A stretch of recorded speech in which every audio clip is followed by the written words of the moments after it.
Final game of the weekend. We saw the Rams dominate. You liked the Rams. I like the Rams. I like the under. Got a couple of wins there on the Monday Night Football game to end Super Wildcard weekend. Now the Rams are traveling all the way across the country from LA to Tampa Bay. They are a 3-point underdog. I like the Rams here. I like the Rams to cover, Furman. I like the Rams to win this one outright even against Brady and the Bucs. What say you? You know, this one is probably the toughest for me to handicap of the quartet of games we're going to see this weekend, because when you look at Tampa, this team is significantly better in their own building. I mean, the numbers are absolutely sickening as far as how efficient this offense has been. The Saints 9-0 loss on Sunday Night Football notwithstanding, I mean, you just pencil Tampa in for 30 points with Tom Brady under center when they're playing at Raymond James. Now, we know that Tampa's weapons are going to be a little bit limited here, as they've been each of the last couple of weeks. We're going to have to monitor the status of Leonard Fournette to see if he's indeed able to go, still dealing with the lingering aftermath of that hamstring injury. I don't expect Ronald Jones on that ankle injury to play a role at all. I think he's out at least at minimum another week. But you look at the way Tampa's going to have to attack, and I think it'll be with 3 tight ends. I know Mike Evans had a massive day against Philadelphia, but this is a Rams team with Jalen Ramsey that can take Mike Evans out of the game.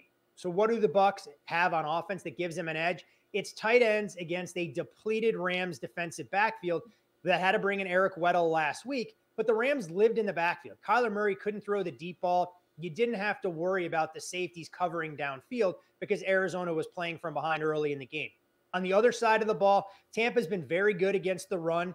And what we've seen from this Rams team, when they can run the ball effectively, it allows Matthew Stafford to operate with play action. And Stafford's been great all season long. One of the best quarterbacks in the league when, dealing with the blitz. He struggled when he's under pressure. And I know a lot of people are going, well, aren't those two things the same? Well, no, if Tampa's able to generate natural pressure up front, they don't have to, try and go man coverage on the backside. And I think they can at least neutralize Cooper Kupp to some extent. So that's going to be interesting to watch and see if Stafford can continue to have a strong performance. I know he only threw the ball 17 times against Arizona, but he didn't need to once they built a 3-touchdown lead at the half. So when I look at this game, I think the number is perfect at a field goal. At 2.5, I would make a case on a value bet for Tampa, but I actually look at the total. I think if the Rams are going to be the side here, they're going to have to be able to match the Bucs score for score. And I think it's a sneaky over here. Despite two teams that don't exactly have full complement of weapons. It won't be as high scoring as the first meeting, but the one thing we've seen when Sean McVay and Bruce Arians do battle, 50 points appears to be the threshold. This, obviously, a lot more at stake, but I think both of these teams can get to 24 when you look at a total of 48. All right, get your bets in. It's FanDuel.com/Clay. We will talk again on Monday, Furman.